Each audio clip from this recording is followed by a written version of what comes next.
They're not curious, they're certainly very naughty, some of them. You say, are elephants sometimes curious?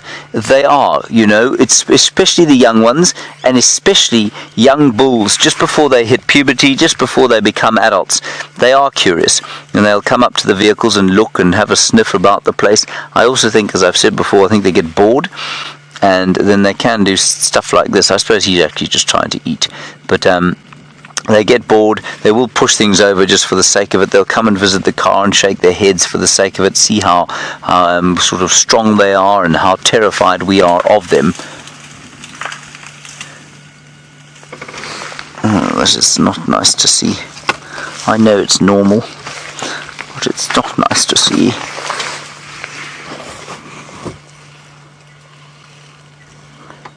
I'm trying to see if he's breaking the main trunk. I think he is, isn't he? I think it might be suspended. You think it's suspended there? Yeah. Well, that's good news. I think you're right. I think the main trunk's behind him, isn't it? Yeah. Alright, carry on then as you were. I apologise for criticising you.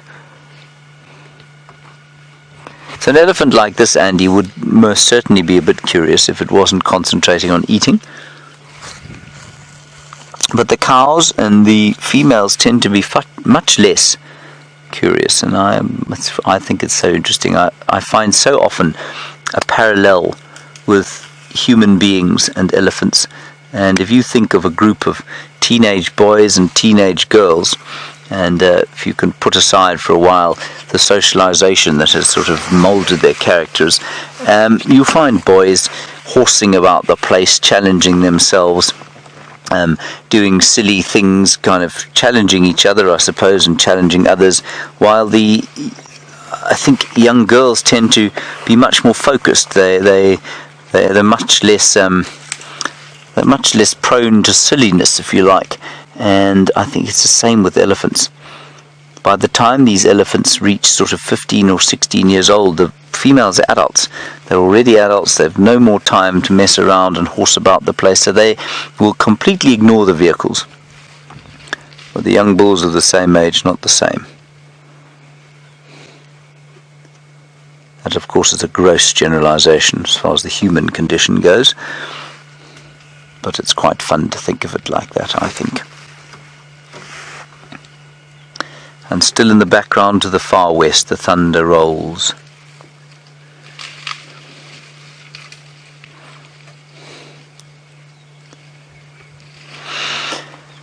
Ah, it's a gorgeous afternoon.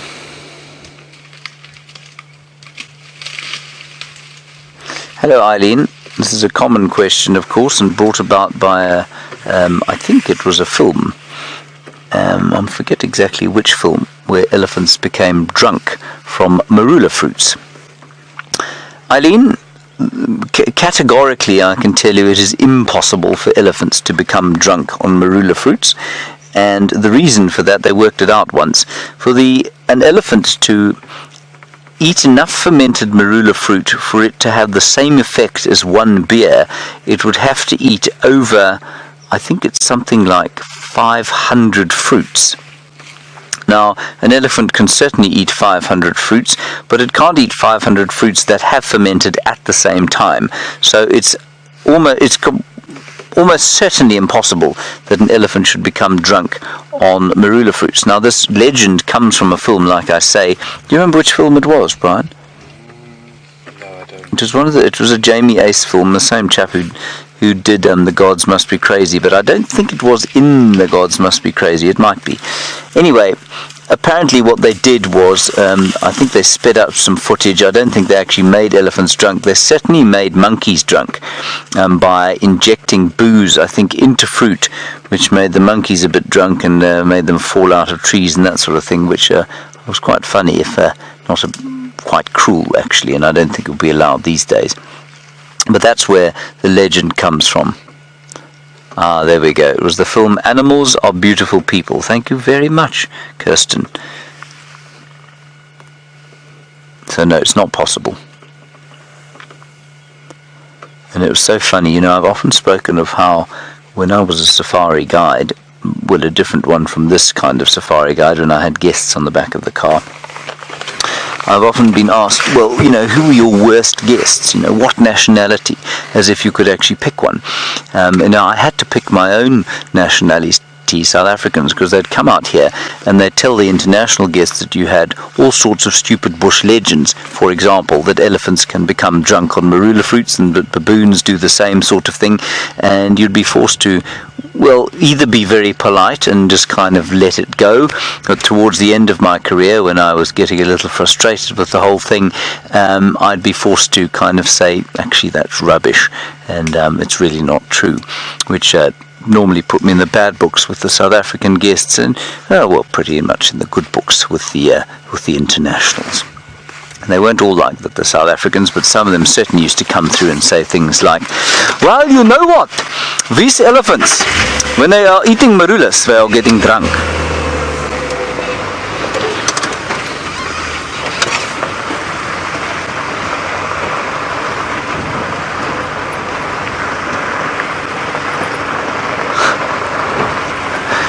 Hello, Steve. You say a blue whale's tongue is heavier than 10... how many elephants?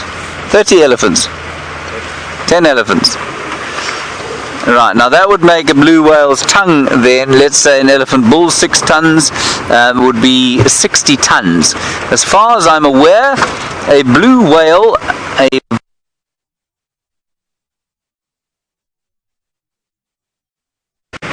Is it 30 or 300?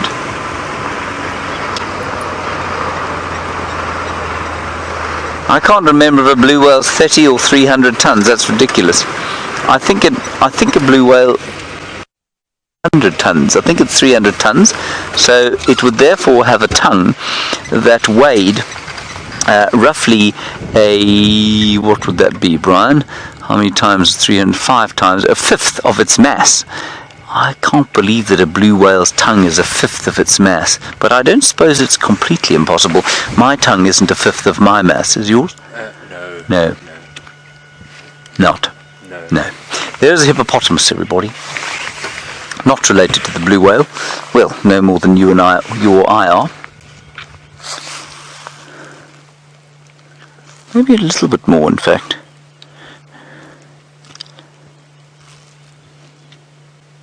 So sleepy, look at that, isn't it great? And this is in Red Dam, of course.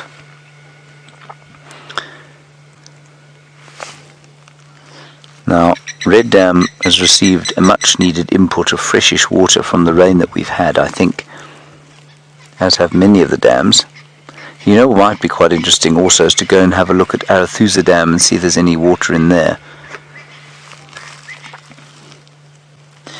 Now, one of the languages out here in South Africa is the language of Afrikaans, and when I was at school we had to learn Afrikaans, and one of the books we did was it was an epic poem called Raka the Ape Mens, which means Raka the ape man. And Raka the Ape Mens used to live in a pond like this called the Vuil en Skuimende Bad. And I've always thought it's a really nice way to describe a pond or piece of water that is slimy and full of muck. And that is what this is, a Vuil en Skuimende Bad. Don't you think, Brian? Very much so. Yes. He's got a shiner. He doesn't really, everybody, that's just what his eye looks like. Isn't that cool? That is great. The nostrils there. Well, we're talking about whales, and the reason I'm a little bit... I did used to know this, and I've now forgotten it, with the advancing age. Whales did not... whales came... The ancestors of whales were on the land, so when mammals evolved, they evolved from the reptiles on the land, and then some of them went back into the water and became the dolphins and porpoises and whales, dolphins, porpoises and whales, I knew that's what I meant, into the water. And I think around about the same evolutionary time, I think the ancestors of the hippos did the same sort of thing. So the whales and Dolphins and porpoises did not, in fact, evolve in the water.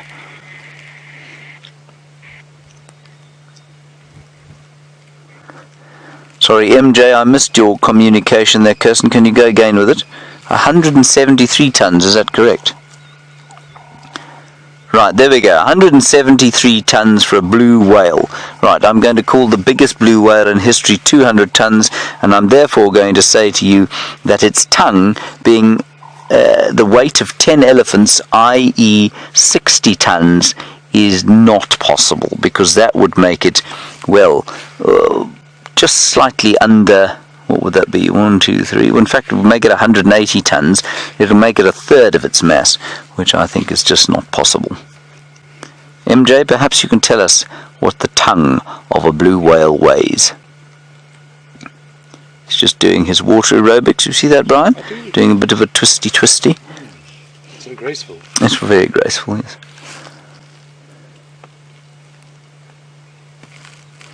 Right, let us move on from this hippopotamus. We're going to sort of do a foray down, I think, towards Arathusa Dam. I'd like to have a look there. I've heard nothing on the radio over here at the moment. Goodbye. On we go.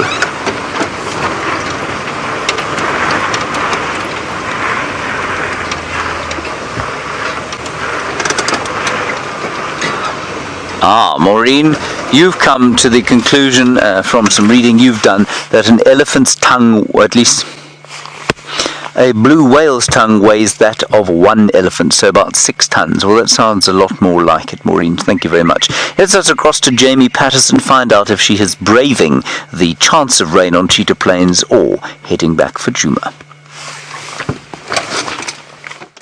Well, we have avoided getting soaked in Cheetah Plains, and we have actually raced away from the lightning to find ourselves back on Djuma once again. And it seems as though it is an elephant-filled afternoon, and I, for one, am definitely not going to complain. For a couple of reasons. One is, of course, that I absolutely love spending time with these amazing animals, and we're getting the most incredible views of this young bull as he goes about demolishing the guari bushes around him. The second reason is because I happen to think that elephants are very, very good at predicting what the weather's going to do. And of course, the famous story of the terrible earthquakes and the fact that before the 2004 tsunami, all of the animals, the birds, they seemed to know what was going on long before human beings did. But I've actually seen it with my own eyes with a herd of elephants before, where, there's a waterbuck that's coming for a drink. Let's have a look quickly, and then I will tell you my elephant lightning story. Big waterbuck bull coming to drink from one of the few remaining puddles, although they might actually be added to, as if we do get the rain. Oh, that one puddle wasn't very nice. This is obviously a slightly better one. Well, most of the puddles at the moment are now pretty much mud-filled. So for the animals, the water isn't all that delicious, but it's still a huge relief for them. Oh, look at that. Just imagine as it sinks into that, what kind of tracks it's going to leave as he sinks into the mud. Big drink. You'll notice all of our antelope species, all prey species, don't drink for too long in one go, especially when they're on their own like this. Now, he's got to remain alert. He's got to make sure that even when he's got his head down and he is at his most vulnerable, he makes sure that he never loses his focus for one moment and potentially is at risk of something sneaking up to him. And off he walks with a muddy moustache. Lovely. Right, so the story I was going to tell you, I'm going to try and reposition to get a view of I don't think I can actually. I think this is going to be as good as it gets. As I hear thunder booming off to the north of me, that was what had me worried far more than the prospect of rain. And that's because as South Africans, all of us have stories to tell about lightning. South Africa does have does get very severe thunderstorms.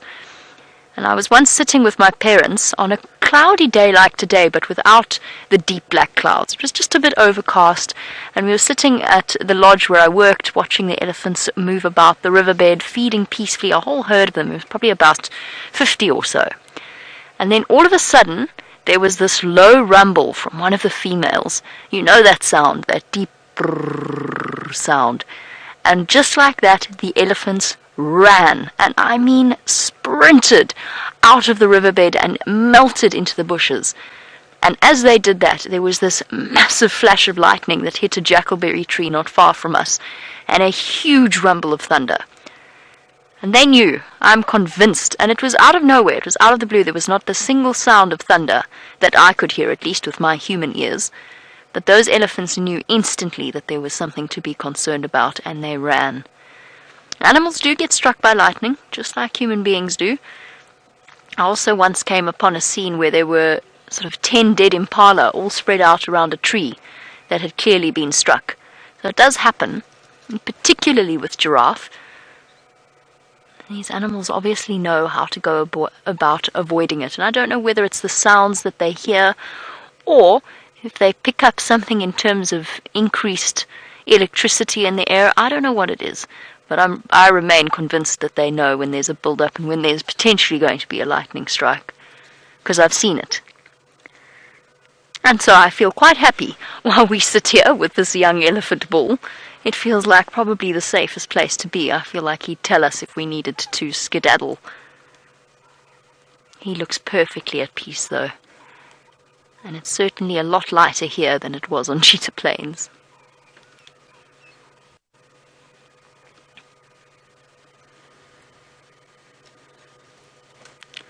I can hear the rest of the herd. He's not on his own. He's still a little bit young to be separated, but he's at that age where now he's spending a lot of time at the back of the herd.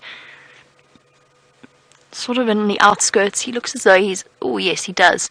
That's a tusk wound, if I ever saw one. Somebody's poked him in the bottom with a tusk. It must have been quite a forceful blow to actually puncture an elephant's skin. An elephant's skin is unbelievably thick. Nothing too serious. It's basically just a flesh wound. For an elephant with skin as thick as his, that's the equivalent of a little graze or something similar. But that could have come from two different sources. One, he might have been sparring with another male, or two, he might actually have upset one of the females, one of the large cows in a breeding herd. And as I said, at his age, he started to move to the outskirts of the herd, and as a result, they become shame. I actually always feel, how did I manage this? Here we go. Sorry, managed to wrap the cable around my leg. They always I always feel a bit sorry for them because they become suddenly so unpopular. None of the females want them around. They get all cross and grumpy with them. It must be such a confusing, or maybe it isn't. Maybe they just know instinctively that that's what happens. I can't see any more Ellies. I think they're all, unfortunately, south of our boundary. Let's just see whether any of them are drinking at the pan.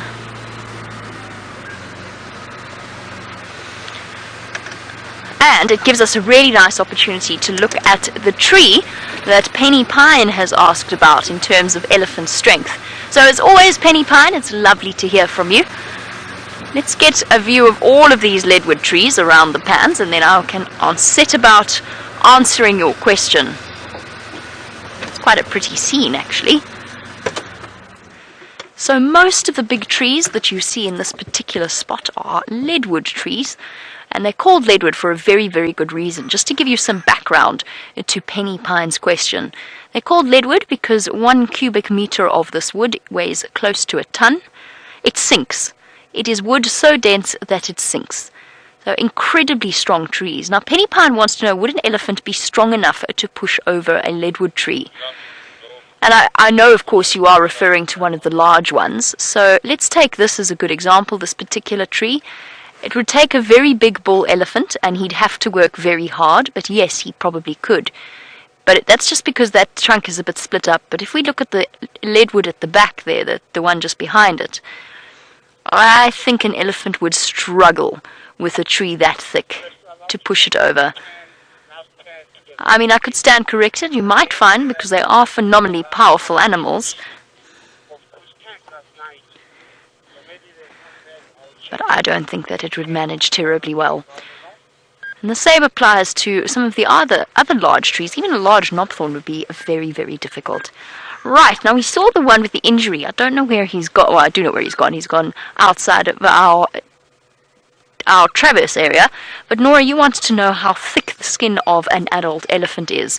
And you're looking at probably about 4 inches, if not more. No, I think about 4 inches would probably be a reasonable estimate. It's very, very thick, and that's just basically including the dermis and the epidermis, and not really the subcutaneous layers of fat or anything like that. So it's really, really very thick, and it's very, very tough.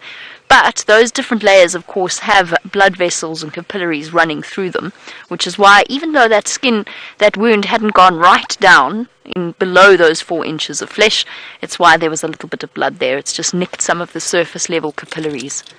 Right, let's go off in search of more things, and since the weather is blowing in from the north, I'm sort of aiming to get slightly closer to home.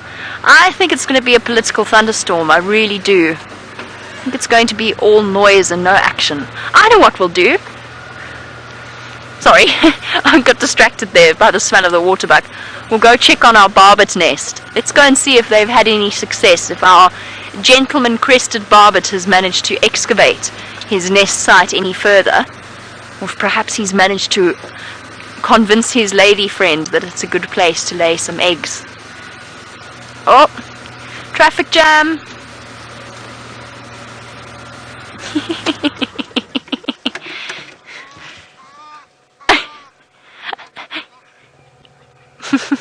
Waddle, waddle, waddle, waddle, waddle. Sorry, Egyptian geese. Quacking away to let me know in no uncertain terms that they are thoroughly unimpressed with my intrusion upon their peaceful day. A beautiful pair of Egyptian geese. Not a rare bird, we see them all the time, but still I think they're incredibly pretty to look at. And they're right next to my barbet's nest, so sorry Egyptian geese, I'm going to have to get a little bit closer to you. Waddle, waddle, waddle, waddle. I'll go nice and slowly, give them plenty of time, since they've decided they're going to run away from me. Very noisy birds. There we go.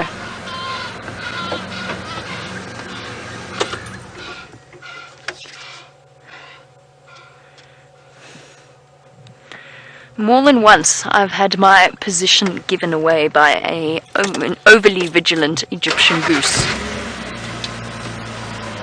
Right, let's see. Hopefully somebody's home. Perhaps somebody even feeding or incubating the eggs. I don't see anybody. Let's get up close. No crested barbet. So Viam, in this hole in the tree at the bottom there, in the burnt patch, yeah, there we go.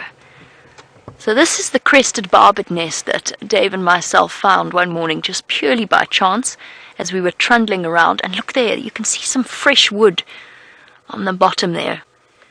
Now when we came across it, this crested barbet is digging in there and coming up with beaks full of the wood that he was obviously excavating away. And I think he chose it specifically because this tree's been burnt and died, and therefore the rotted wood is probably a little bit softer. So he was scraping it up and then going and flying away and then spitting it out and going back and repeating the process over and over and over again, which is something I have never seen before in my entire life in the bush, so it was a really special sighting. And I was just hoping that perhaps he might be home. I think they're still here. Just judging by the fresh scrapings at the bottom, I think that this crested barbet is still around somewhere. But perhaps him and his mate have gone off looking for food. It might not even have laid eggs yet, but it is something that we're going to be monitoring over the next few weeks. It'll only be, once the eggs are laid, it'll only be an incubation period of maybe about, I'd say, 2 or 3 weeks before those eggs hatch. Maybe even less, actually, for a crested barbet. I must double check the exact incubation period. And then there's usually about maybe just a couple of weeks until that little bird that's born blind and bald is ready to leave the nest to fly, has fully fledged. So it's an incredibly short period of time.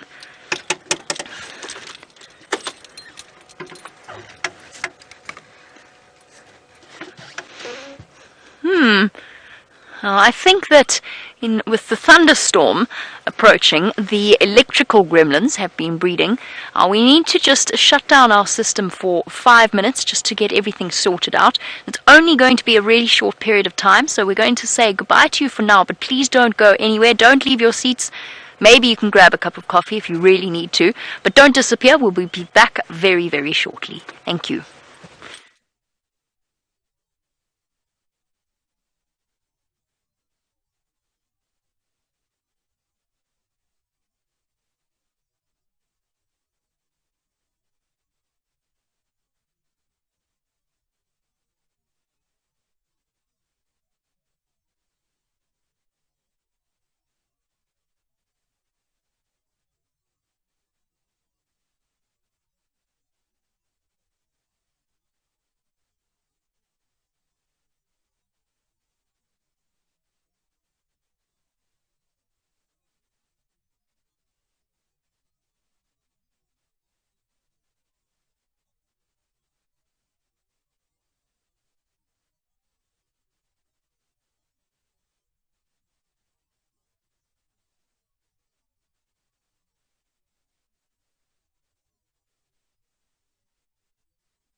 For those of you that were disappointed in our disappearance, we do apologize. That was slightly longer than 5 minutes, but we did just have an attack of the electrical gremlins in final control, so I'm not quite sure exactly what went on there.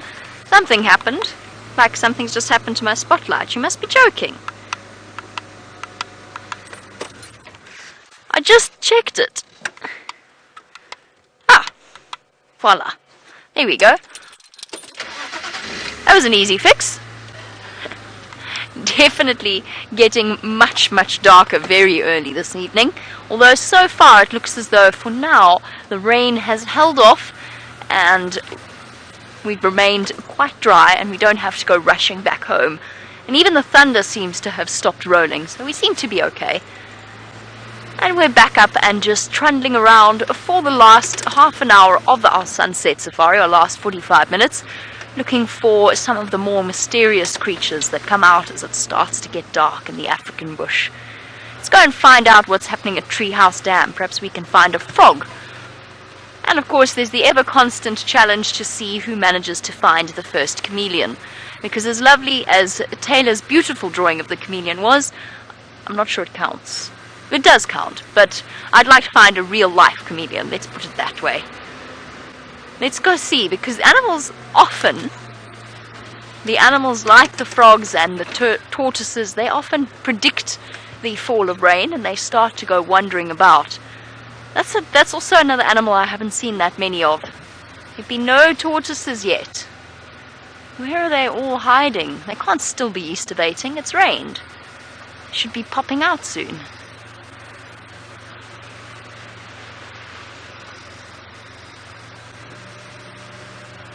I'm sorry that our plan with Tundi didn't work out. We'll have to try again tomorrow. She definitely, by the way, to get back here, obviously I had to go past her. I couldn't stay, I couldn't linger, partly because I was racing the lightning, and secondly because there was another vehicle in the sighting with her. But I did see she does definitely have 2 impala, not just one. And she's done a really impressive job. Obviously she caught one, dragged it there, and then by chance another one just happened to wander by. It's amazing how opportunistic these animals truly are. But she definitely has 2 kills, and if she does manage to keep them tonight, and hopefully by tomorrow morning she'll still be there and we'll have another chance to get to see her cubs. We just have to wait. It's just playing a game of patience for when she decides to call them out while we are there.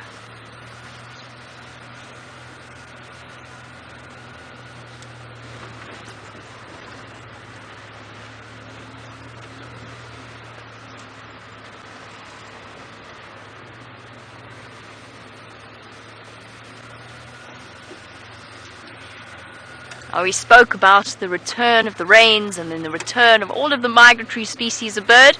Actually, no sign of the woodlands kingfishers just yet, but it's not too long to wait. I'm sure they're going to be back in the next couple of days, if not weeks. And we will be seeing them once again. Now, for those of you who don't know what woodlands kingfishers are, a beautiful, brightly coloured bird with a very powerful bill. And it's really a typical sign of summer, or sound of summer, that chuk churr sound. There we go, treehouse dam. There's now more sort of treehouse mud wallow. There's not that much water. And I don't hear any frogs. It's not really actually a good spot for the frogs unless the dam fills up more, because the vegetation is quite far away from the water's edge. Let's try another pan. Let's go across to the treehouse pan. While I go off in search of frogs and other amphibians and reptiles, let's go across to James and find out what his plans are.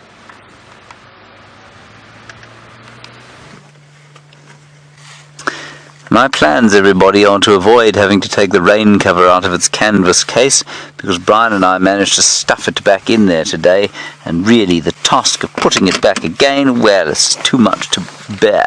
Now, what we've done is we've come back onto Djuma, because on Arathusa we could find, well, not a lot. We went to the dam, and I must just apologise, as I'm sure Jamie has already, for the technical glitch that we had. But it seems to be fixed now, which is good.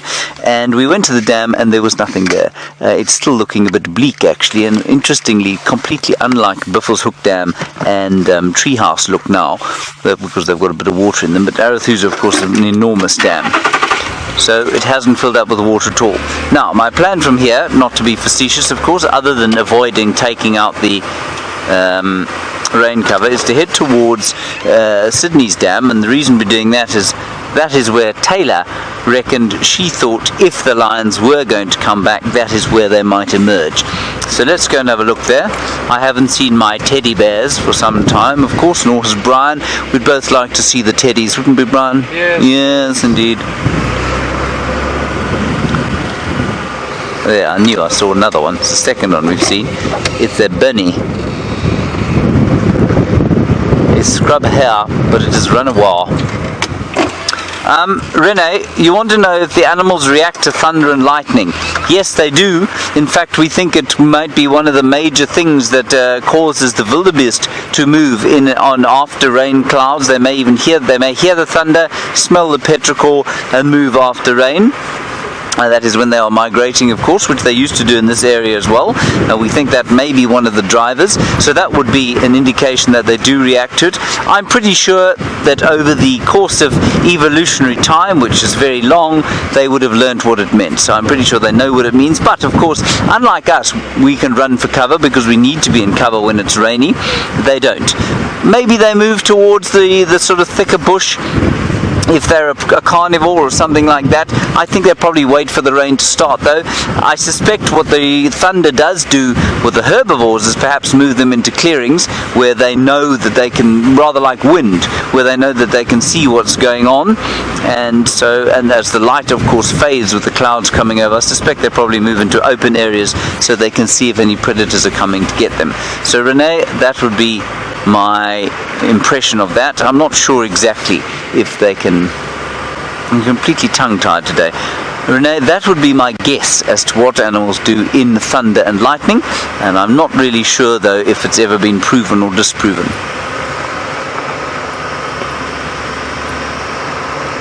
Oh, Brian, do you hear what I hear? Well, you would have to be deaf if you didn't, of course. Listen to that, everyone. It is the subtle marvellous sound of summer, of the cicada. Best enjoyed on a summer evening with your favourite tipple, or perhaps around the poolside.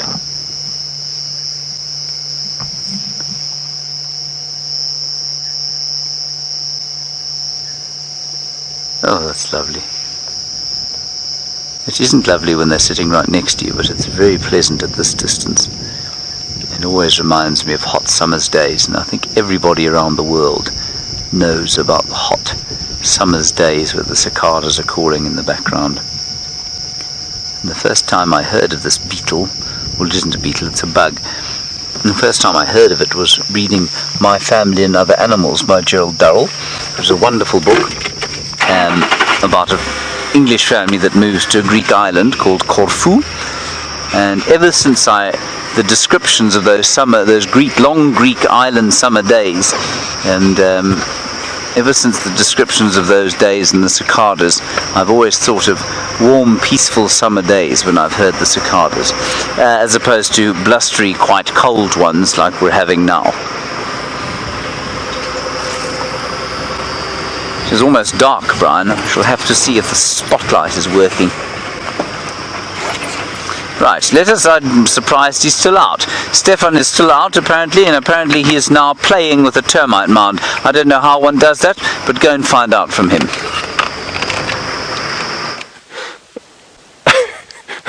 Thanks, James. I don't quite know what you get out of me playing with the termite mound, except for me finding it incredibly interesting. So yes, we are back, and we are on foot on the bushwalk here with myself, Stef, and we've come to one of my favourite termite mounds on the whole property, this particular termite mound, and it's always just a hive of activity. It's been closed now for probably about 3 months, and by closed I mean that the chimney that this has been cemented closed by the termites in an effort to keep the inside of this particular termite mound warm. Now, they average out at about 27 to about 32 degrees centigrade, which is very hot in actual fact. And coming up here today, just sitting on the leeward side of this particular termite mound, it's hot. The hot air is coming out of these tiny little holes all over the place, and actually sitting here, it's noticeably warmer, and by noticeably I'm saying a few degrees warmer than on the other side of this termite mound. The wind is now obviously blowing into my face, but equally, it's the most wonderful hay, moisture, wet, fungusy smell. It's like breathing in the inside of a forest right here. It is just such a fantastic thing. And then I decided to see if we could hear these termites, and I put my ear to the termites, and I knocked. What happens is, these termites think that I'm a predator, and the soldiers bash their heads against the substrate to call up more soldiers, thinking that it's going to be broken into. And they use their heads, they tap, tap, tap, tap, tap their head, and that vibration carries through the termite mound and calls up more soldiers. But because of that, I can actually speak to them. It's almost exactly like they copy my exact knocks. You can hear them all bashing around in there. Oh, it's just such a wonderful thing. I just really like this termite mound. I'm expecting them to open their chimney at any time, and I expect them to do it right here. This is the thinnest part of the chimney. It actually washed away a little bit like this. This is going to open up over here, I think. You can see it's all closed up now, all cementy, and I will be visiting this termite mound over the next couple of days and the next couple of weeks, absolutely, to actually see what happens. They should be opening up any time now. It's springtime. But anyway, while we carry on over here and try not to get lost in the dark, I'm going to send you back over to Jamie for an update. That's definitely not something they want to do, is get lost in the dark. Luckily, between Herbert and Stef, they're pretty much a veritable compass combination. I'm certain that they will be absolutely fine on their way home. Oh, while they sort of head in the direction of home, we're heading out towards Zoe's Road to check out the Bushbaby nest to see whether or not anybody's home this evening. We've got a better chance than we did the other day because it's a little bit cold this evening, as you may have gathered by our constant references to the weather. And as a result, they might decide to pop out a little bit later than normal. Kind of like our dwarf mongoose on a cold morning, just in reverse. at night. It sometimes takes the bush babies on a cloudy day a little bit longer to get going. And that being said, it also means for things like dwarf mongoose, not dwarf mongoose, white-tailed mongoose, our nocturnal creatures, they don't necessarily follow that particular practice. And aardvark and porcupine, I say this every day in the hope that one day it'll prove to be true, might decide to come out that little bit earlier, which is why winter is such a good time for coming out for rare and nocturnal sightings. And speaking of porcupine, as I've been driving along over the last few days, I have seen so many fresh porcupine diggings. They do exist. We see their tracks, their quills, their evidence all over the show, all over quarantine, for example, and yet we never ever see them. I've never seen one. BM, have you seen one? You saw one? No, I've seen one. I haven't. Oh, I've seen a porcupine. Have you? A quick sighting of a porcupine. Having a good chuckle. BM, have you seen one? You've seen what? Fair enough.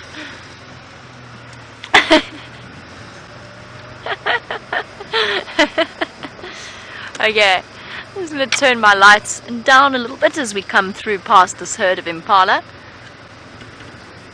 Tonight's going to be a nerve-wracking night for the prey species of Djuma and the Sabi sand in general. Oh, what is in that tree? Let's go have a look at what's in that tree. That's what's distracted Liam. He's found something in a tree. Could it be a leopard kill? Sorry, I didn't mean to blind you. Whoops. How are we going to do this? My spotlight doesn't really want to illuminate much more than about 2 feet in front of me. What is in that tree? It does look peculiar, doesn't it? Here we go.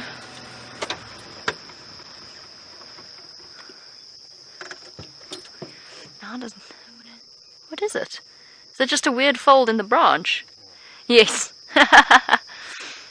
A weird growth form of this particular tree. Did you spot a leopard tree, Liam? Yeah. I think that's a leopard tree, or it looks like a leopard kill, but it's just a strange growth pattern on that particular tree. Very well spotted in the dark, considering we can barely see anything.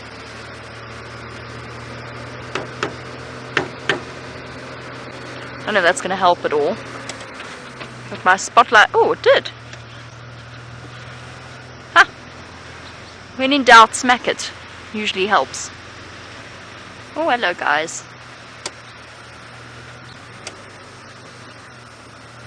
Brenda says, please find us a porcupine. Brenda, I would love to. Promise you, the day that we find a porcupine, I'm going to be so excited. Presumably they have been seen on the live drives before. I would have thought so. Surely at some point in the many years that these live drives have been running, if you've seen a brown hyena, you must have seen a porcupine at some point. You know what I'd really love to show you, Brenda, and all of the other porcupine lovers? I'd really love to show you a baby porcupine. They are utterly adorable. And they're such fantastic little creatures. They live in monogamous pairs, and of course, porcupine, despite its peculiar look, is the largest species of rodent in South Africa. So it's a rodent, but just a rodent that's very heavily armored.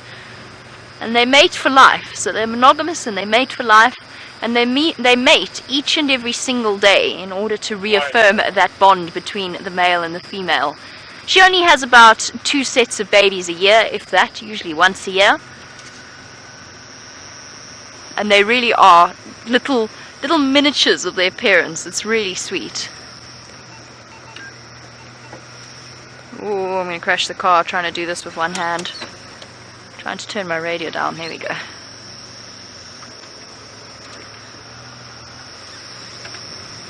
Yes, I think, Brenda, porcupine shall be this evening's mission. I don't know if the porcupine here are just really skittish, but that's unusual. It really is for porcupine. And usually you see porcupine on a relatively regular basis. Maybe we need to start a vegetable patch around the DRC Perhaps that might attract their attention and we might get them a little bit more comfortable. Not to feed them, to grow our own vegetables, but it might bring them to investigate, and then we can get them used to the idea of people. You have to work hard though to create a veggie patch in a place like this. You have to dig some serious foundations. Oh wow! So Lady Macbeth says she saw a porcupine once on Africam. That's interesting. I'm curious to know, Lady Macbeth, which of the Africam cameras it was. Africam, of course, is the beginnings of Safari Live, and they have 24-hour live cameras set up in all kinds of amazing places. Kwamaratani and Pilansberg, and I can't remember the others. There's some in Kruger, Pete's Pond, lots and lots of different spots. Something that I used to do when I was a student in England, listen to Africam. Our lewd lions, on the subject of porcupines and their pair bond, you wanted to know how porcupines mate. I'm tempted to make the old joke of very carefully, but we'll try not to. No, in all seriousness, it is a little bit of a tricky process. So they essentially back up towards each other, rather than the traditional mammal approach, where the male mounts the female. In porcupines, they have to be quite careful, and they've got to sort of reverse backwards and figure out the logistics from there. So they do, as I said, mate every single day. Maybe they skip the odd day, but for the most part, they mate every single day. Okay, as I get towards my Bushbaby nest, let's head across to James, find out how his exploration of the evening is going.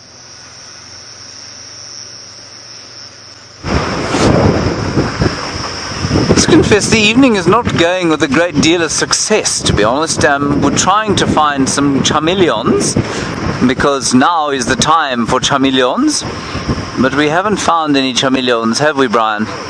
Not one chameleon.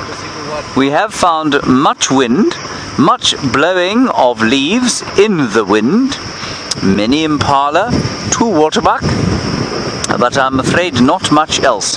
But we shall keep searching voraciously. And as Michael, you've asked the right question. You've said, can I find you a genet? Because what happens now, of course, is that the guide becomes quite nervous because he can't find anything in the darkness. So he says, well, what we could be looking for, everybody, are civets and genets, and he always says those two together. And so, Michael, we could easily find a genet. Well, we might. I haven't seen many here, but in the last little while we've been spotting a few more than we have normally, and I know Jamie had a very nice sighting of a genet the other day. I haven't seen a genet here, but we'll do our best. In the treetops they might be scuffling about, looking for nesting birds. They might eat an egg or two, possibly a scorpion or scorpion. Oh no, there's a tiny, tiny little leveret. Oh, I'm just going to put a wash of light on it. It's just to the... I can't see where you're looking. Are you? To the right. Are you on it? It went in there, yeah. It went in there. A tiny baby little scrub here, everybody, about the size of a squirrel. Let's have a quick look and see if we can't spot it. I don't want to give it a fright. Well, it's really got a fright. No, let's leave it. Anyway, tiny little scrub hair, about that big. Very sweet, Brian. And then once you've discussed what you could possibly see at night, normally on Safari Live, if I'm feeling particularly nervous about not finding anything, we go into the different spotlighting techniques of the guys that we have here. And I have yet to see Taylor operate a spotlight, and so that's quite exciting, isn't it, Brian? Have you driven with Taylor in a spotlight before? I haven't. No? Gosh, that's something to look forward to for both of us, isn't it?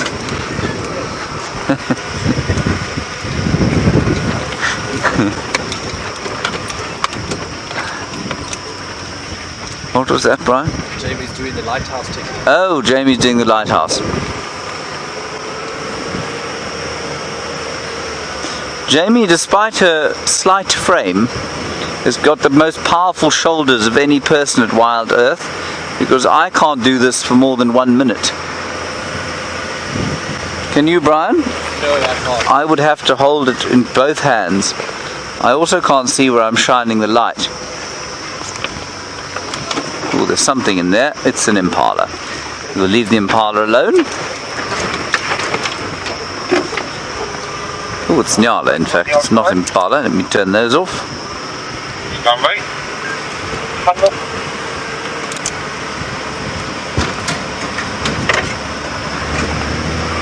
Right, up we go. We are now approaching Gari Dam. I was hoping maybe one of the lions would pop out to have a drink here, or maybe even a mvula. Or maybe a genet, Brian. Possibly even a civet, or a chameleon, or a honey badger, or a porcupine. An aardvark.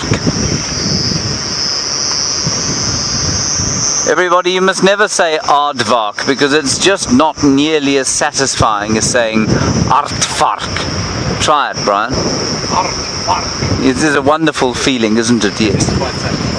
There are a few words out here. Aardvark being one of them. Gymnosporia buxifolia, another one. A great old favorite. Ziziphus. Ziziphus.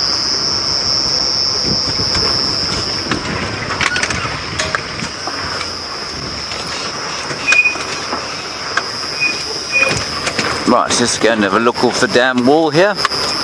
Hold on tight, Brian. A bit rough on Rusty. And as I said to many of you while we were in Kenya, I didn't think I would reach the day, there are some impala there, we're not going to look at them because they will be startled by the light, that I missed Rusty. And certainly Mary, the Mara migrator, which was the Land Rover that we had in Kenya, made me deeply long for Wendy, Rusty and Jigger, and that gives you an impression for how utterly horrific she was. Still, she did the job, I suppose.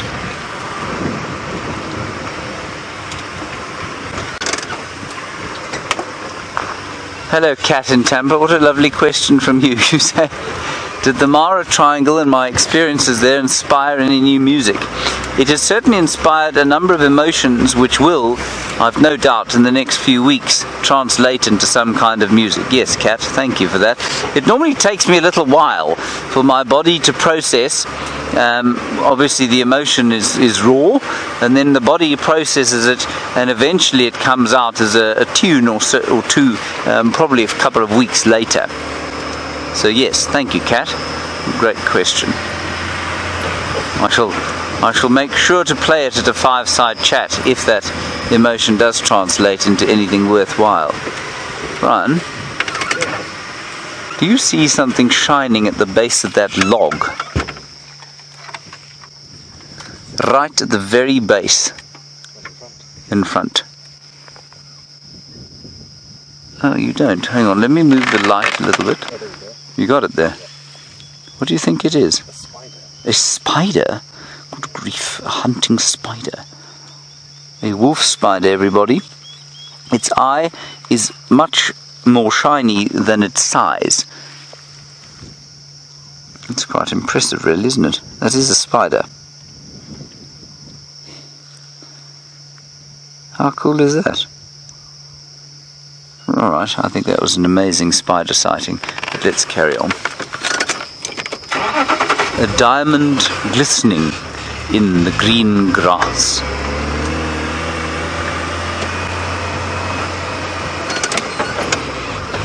Impala everywhere. We'll get up onto quarantine and see if one of our cats isn't stalking across.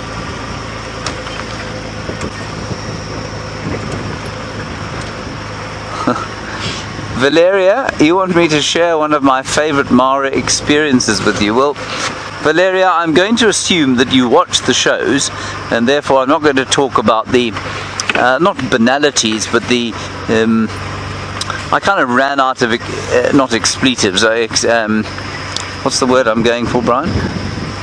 Adjectives? Superlatives. I kind of ran out of superlatives for the crossings and the kills that we saw. So I'm going to say that one of the experiences that perhaps we didn't get to share with you on the camera because we were driving around trying to do the crossings or the lions or something like that would have been one of the days that, or one of the sightings that we had that Geraldine certainly remembers from watching the other feed, and it was a sighting of a Maasai giraffe. Giraffe tipple-skirchy, which I quite like that word too, Brian. Tipple-skirchy. Say that a couple of times. Tipple-skirchy, there we are. And there was a endless vista, of course, with a couple of wildebeest in the front, and then just on the horizon, this giraffe moving. And in the background, you had a bit of sky, and then you had the great Olulolo escarpment. And it was those sorts of experiences, Valeria, as the giraffe moved across, that were just so quintessentially African, quintessentially what made so many people around the world fall in love with African landscapes. And I'd never experienced it before, and I think it was that particular one, and then many others like that with elephants in the same sort of situation, that really made me fall in love with the place. So far more than the death and destruction, which was very entertaining at times, but the peacefulness of those sorts of scenes just seemed very timeless indeed. And those are what gave me the greatest thrill, Valeria. Thank you for that question.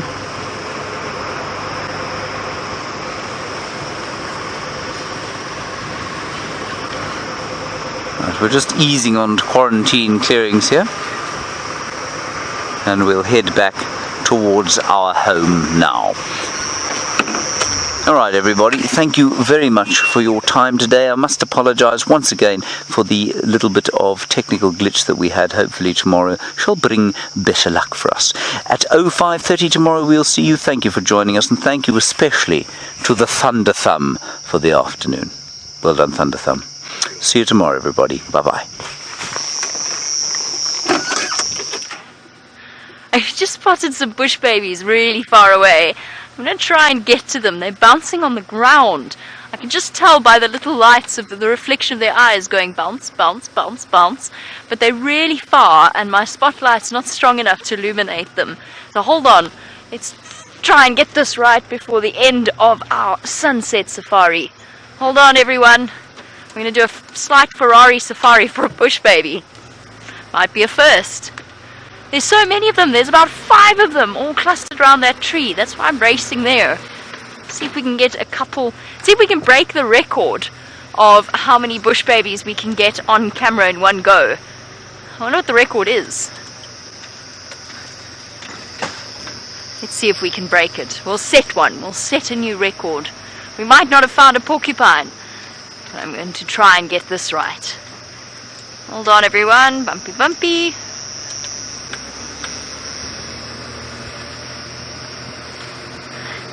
This might be the first time I've ever raced to a bush baby sighting. You can still see their eyes glinting every now and again. About to give my shoulders a workout with my spotlighting technique. I see you. I see you. Aha. No, don't go, don't go. Can you see you there? Right in the middle of my spotlight. Go down a little bit. There we go. Got it. Yes, we got a bush baby on camera before the end of the sunset safari. Look how cute you are. Quick, go get your buddies. It won't, of course. They do forage separately.